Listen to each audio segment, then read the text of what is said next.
Hello guys, welcome back. In today's video I'm gonna show you how to delete Discord account permanently. So it's pretty simple. Let's get started. So first of all, you guys have to open up Discord application on your mobile phone. So I'm just searching for Discord.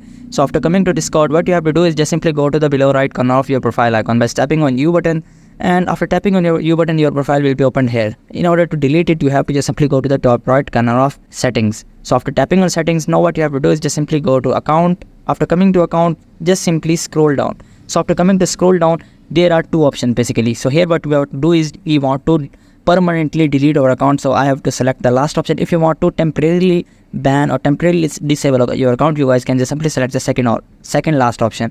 I'm just selecting the last option. Just simply hit the delete account. After coming to OK, and you guys can be able to see here they are providing a notification that if you are owner of that specific channels, you have to make or you have to delete those specific channel, or you have to change your ownership. So after changing the ownership of your specific Discord channels, you guys have to simply hit the delete account, and in this way you guys can just simply permanently delete Discord account very easily. So I hope this method finds you well. Do like, share, subscribe. Thank you so much. Bye bye.